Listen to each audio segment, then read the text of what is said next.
First, they mourned his murder. Now they're being told it's suicide. The family of homicide detective Sean Suiter is in purgatory, waiting to see if the medical examiner makes that change based on an independent review board's opinion that was released in August. WMAR 2 News investigative reporter Brian Kubler sat down with Suiter's wife, Nicole. She speaks at length about her husband's death. And Brian unveils new information tonight that Suiter's attorneys say further discredits the suicide theory.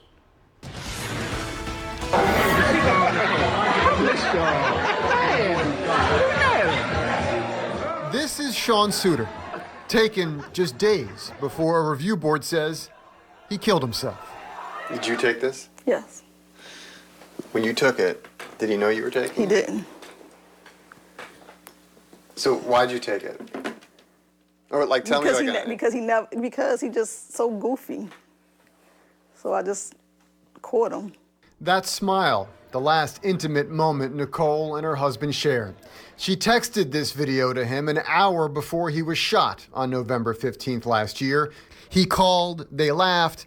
He said he would stay up for her when she got home from her night shift. It was her last conversation with the only man she could ever see herself loving. I feel like I'm in a different world without Sean. Like, I try to do things, try to get on to a normal routine and move forward. But, sometimes I get pulled back. Because it is still so much an open wound. The Suiter family's home is still filled with Sean. There are pictures, blankets, the shadow boxes and flags you're often given after a long and very public funeral. Even a football sent to the family signed by Sean's favorite team, the Dallas Cowboys. Nearly a year later now, and the Suiter family remains stuck between loss and legacy. It's a lot. And now it's still a lot. Yeah, it doesn't seem to get easier for us because every day is something different going on in the news or the media saying this and saying it's a lot to deal with. Unanimous agreement on all recommendations, all findings. Because months after being told Sean was murdered, a panel of 7 people unanimously said the homicide detective killed himself. And now the Suiter family is forced to wait on the Office of the Chief Medical Examiner to see if it will follow suit and rewrite the final moments of the detective's life. If I can curse, I would curse, but it was BS to us all. It's unbelievable. Sean would never leave his family like that. Like I said before, he moved mountains for us, so I know he wouldn't just up and leave us like that, take his own life. That went in one ear and out the other for this family. More so when Suiter and her attorneys read the report. They say there are issues with who the panel did not interview and an omission of facts. Paul Segrist represents the Suiter's estate. Act like this is case closed. It's not. We're learning new details almost daily on this case. And for them to say, this is the facts, case closed, we're learning new things every day. Including the main theory put forward by the board, that Sean Suiter specifically chose, quote, a very junior homicide detective in David Bomenka to canvass his nearly year-old triple murder case on Bennett Place.